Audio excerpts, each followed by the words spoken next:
Grüezi und herzlich willkommen. In dieser Episode starten wir im nördlichen Teil der Insel. Den zentralen und den südlichen Teil schauen wir uns in den Episoden 2 und 3 an. Ach ja, Sardinien ist unser Ziel. Olbia, Porto Cervo, Castellsardo, Porto Torres und Alghero werden wir uns gleich näher anschauen. Und natürlich noch einiges mehr. So zum Beispiel den Monte Moro, den höchsten Berg an der Costa Smeralda. Eine wunderbare Aussicht lockt, legen wir also gleich los.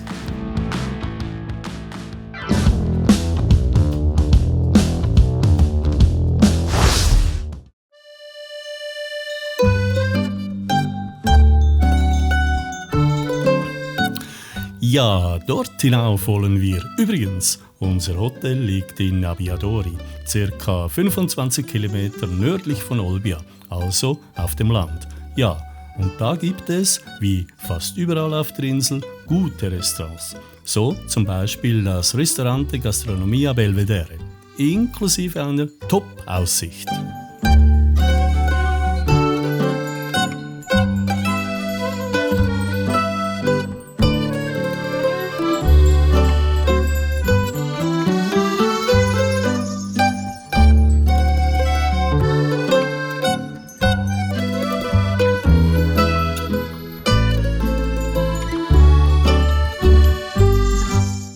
Zugegeben, die Straße auf den Monte Moro ist eine Schotterpiste, aber bei trockenem Wetter gut befahrbar. Und der Weg hinauf lohnt sich allemal. Die Aussicht ist wirklich phänomenal.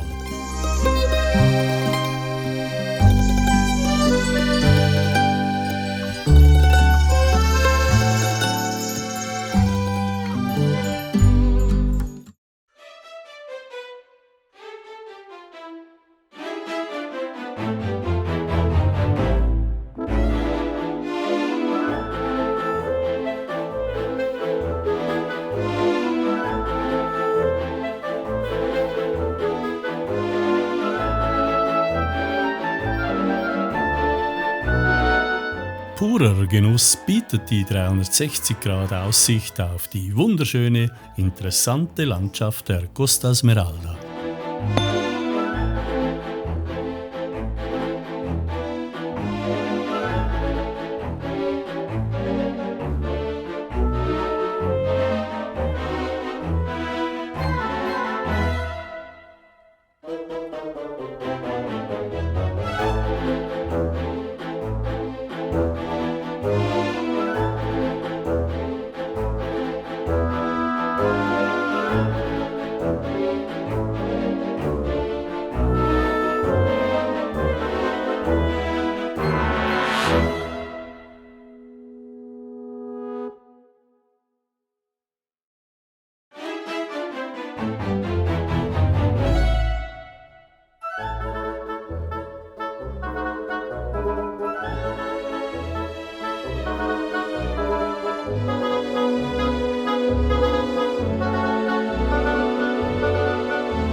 Porto Cervo gehört zu den beliebtesten Feriendomizilen der internationalen High Society.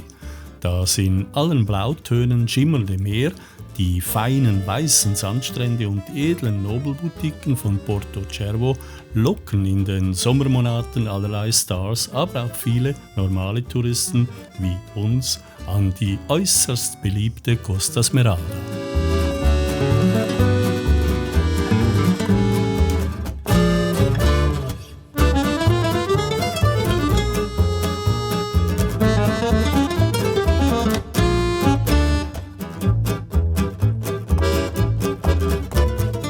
Porto Cervo wurde übrigens 1962 von Karim Aga Khan IV. Als Luxusurlaubsdomizil gegründet. In dem kleinen Ort gibt es deshalb vor allem Hotels der gehobenen Kategorie und private Nobelvillen.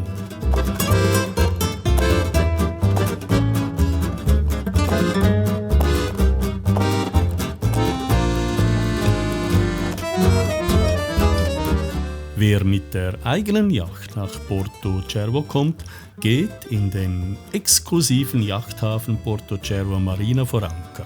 Okay, zur Klarstellung, wir sind mit dem Mietauto angereist.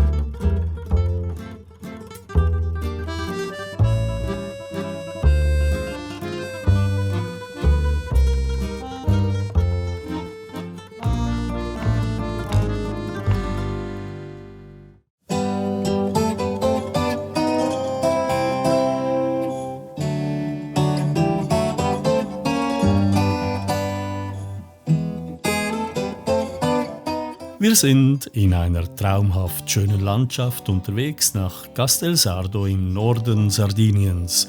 Auch das Wetter spielt mit.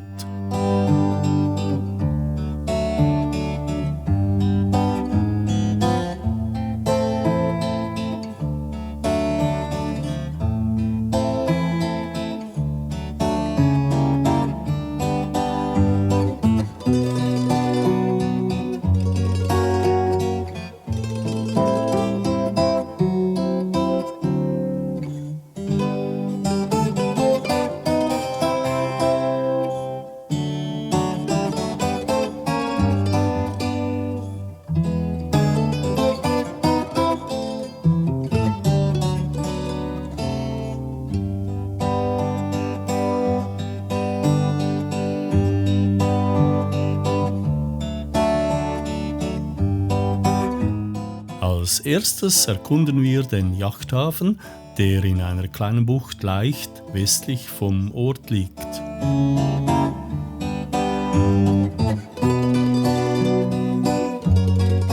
Von da aus können wir Castelsardo im Hintergrund und den Torre di Fricciano im Vordergrund gleichermaßen gut sehen. Der Torre ist ein alter aragonesischer Turm aus dem 16. Jahrhundert und hatte die Aufgabe, Castelsardo vor Angriffen sarazenischer Piraten zu schützen. Und scheinbar hat er diesen Job mit Bravour erledigt.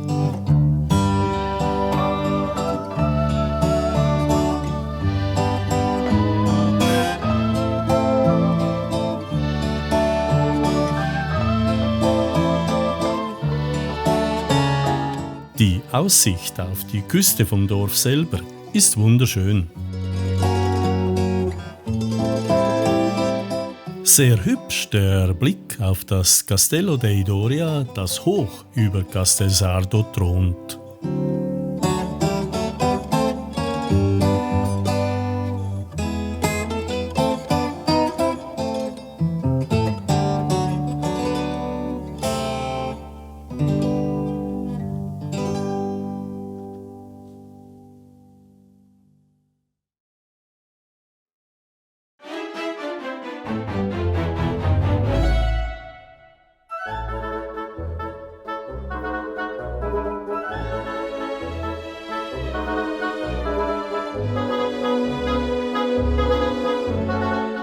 Weiter geht's nach Porto Torres, das ebenfalls im Norden Sardiniens liegt, nur 20 Kilometer von Sassari entfernt.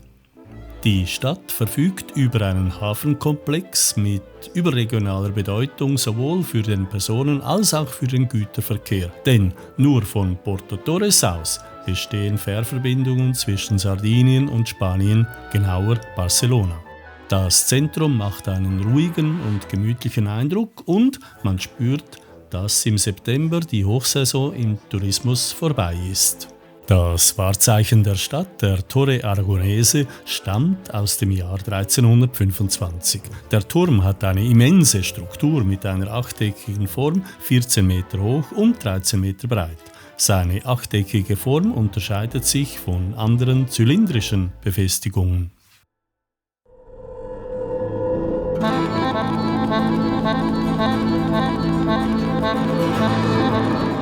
Unsere Unterkunft haben wir in Fertilia mit einer herrlichen Aussicht hinaus aufs Meer und einer ebensolchen auf Alghero in der Bucht gleich gegenüber.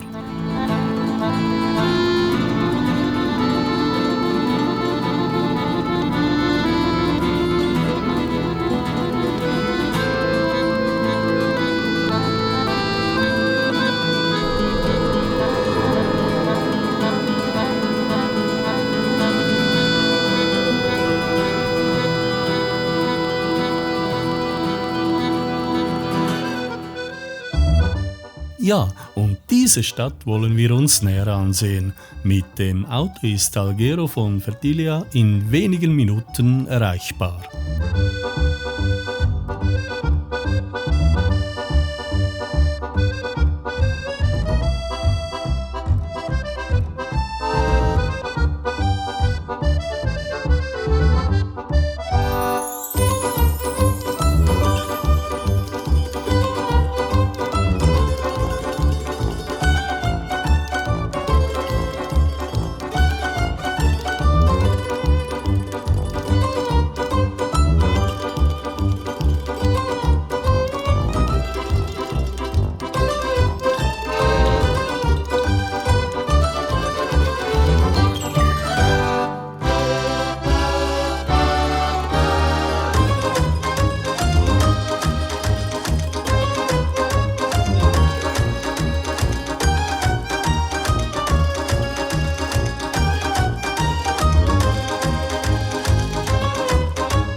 Ein Besuch im heimischen Marktgebäude sollte wirklich nicht verpasst werden. Zu vernünftigen Preisen werden hier frisches Gemüse, Obst, Fleisch und natürlich Fisch angeboten.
Der Garten von Giuseppe Manno, gleich gegenüber vom Yachthafen, lädt mit schattigen Plätzen zum Verweilen ein.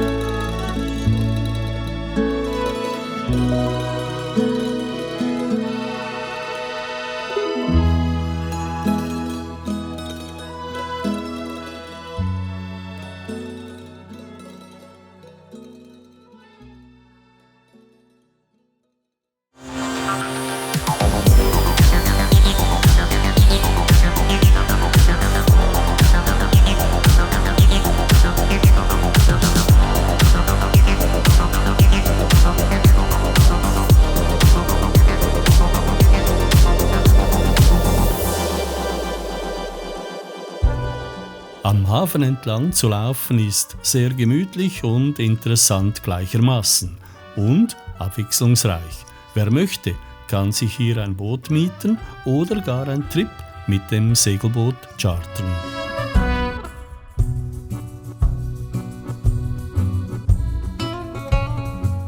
Einen optimalen Überblick über den Hafen von Alghero bietet natürlich die Stadtmauer und dort speziell der Torre di Sant'Elmo.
Wir wollen selbstverständlich auch die Altstadt erkunden.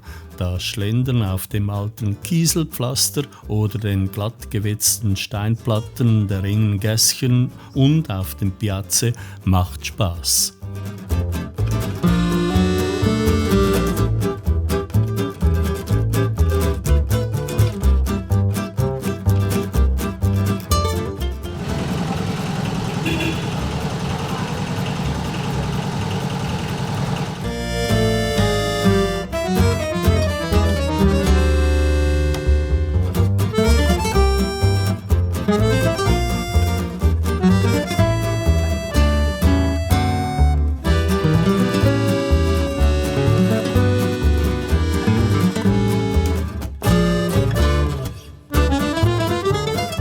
Die Straßenschilder sind vielfach zweisprachig. Ihre Bezeichnungen gehen auf die spanisch-katalanische Vergangenheit zurück.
Domani il telefonino al Presidente.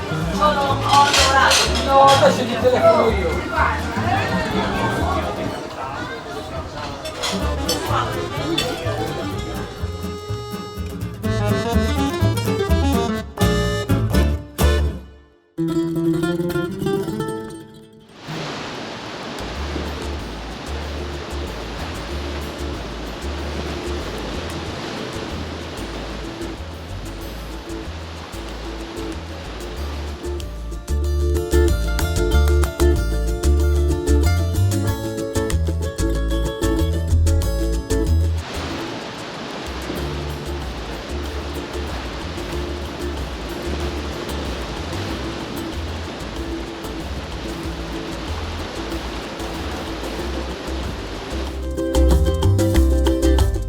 Die Promenade auf der Stadtmauer ist ein wahrer Genuss. Dieses Vergnügen sollten sich Besucher von Alghero nach Möglichkeit gönnen. Natürlich sowieso bei so schönem Wetter wie heute.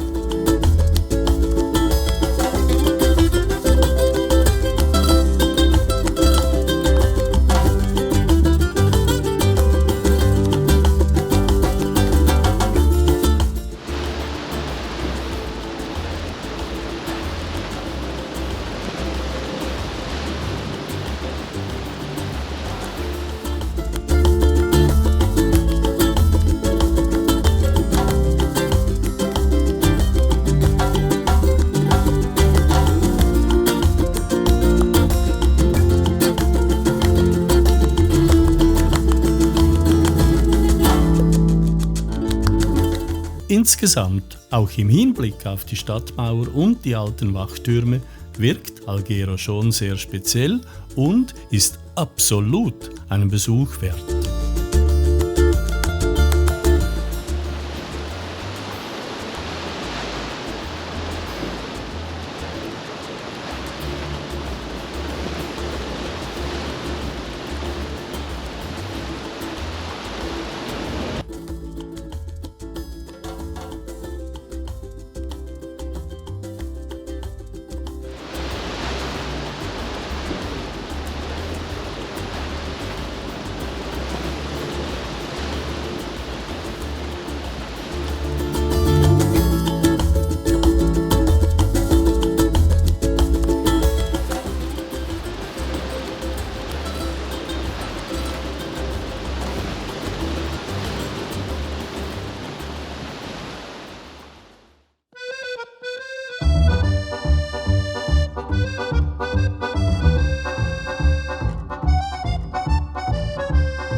Wir sind unterwegs nach Olbia, der viertgrößten Stadt Sardiniens. Olbia liegt am Golf von, wie könnte es anders sein, Olbia.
Ein Parkplatz ist schnell gefunden und schon können wir in die Stadt eintauchen.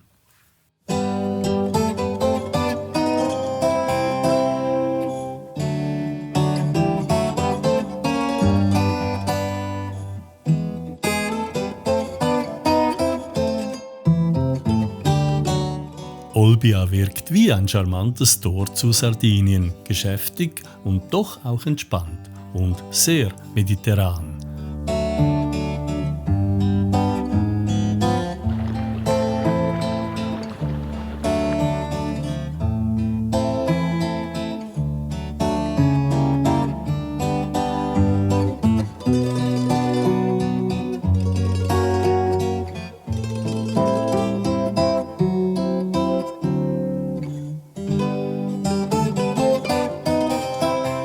Auf der relativ neuen und wirklich schön gestalteten Hafenpromenade lässt sich prima flanieren.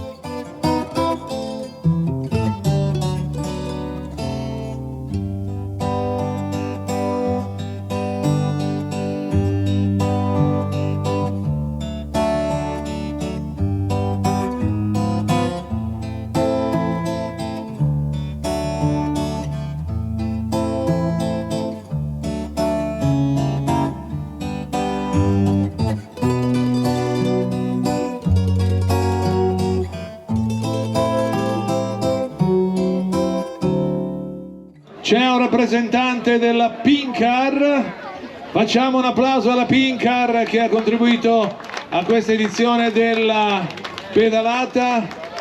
C'è qualcuno di loro? Pincar, concessionario auto? Vediamo.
Grazie. Andiamo con la seconda, facciamo alleluia o... Alleluia. Facciamo alleluia. Facciamo alleluia. Alleluia verso il porta. Sì.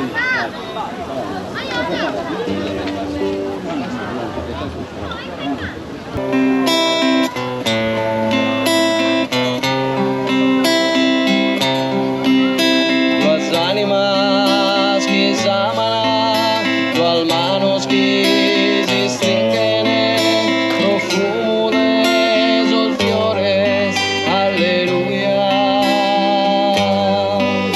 Sadiegio si illumina, su sole che si incantarà.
Luigino Cossu insieme a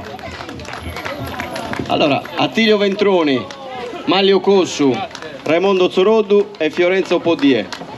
il coro Stellaria di Brunella. Grazie. Ci ha deliziato delle animas, volano via i miei fogli, ma tanto ormai non mi servono più, però non si può sporcare, se qualcuno me li raccoglie, grazie. È stato un piacere prendere parte a questa edizione della Pedalata Ecologica.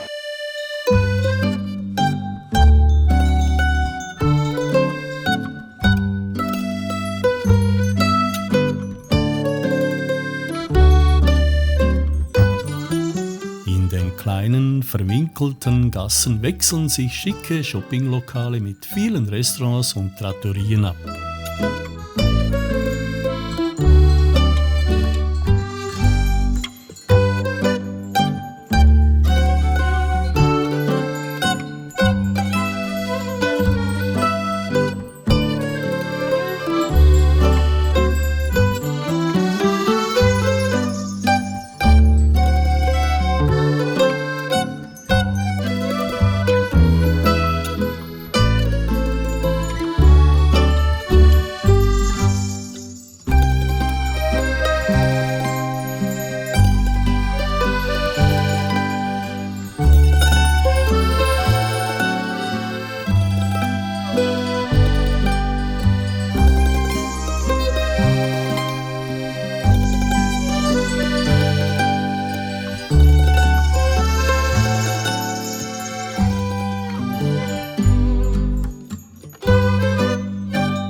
Ja, und wir lassen uns im Bistro Mary kulinarisch verwöhnen.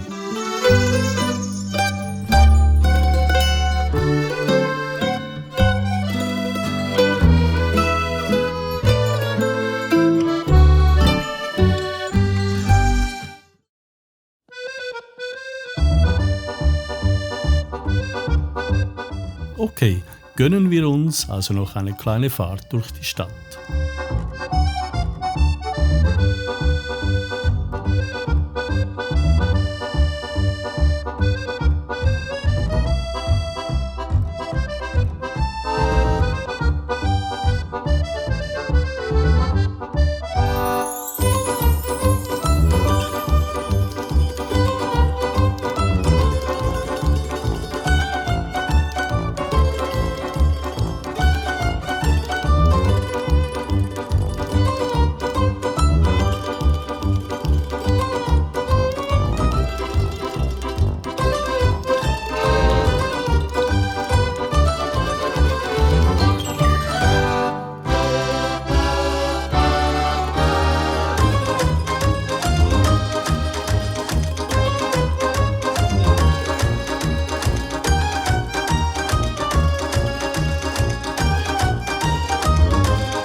Bevor diese Episode zu Ende geht, möchte ich dir ganz herzlich fürs Zuschauen danken.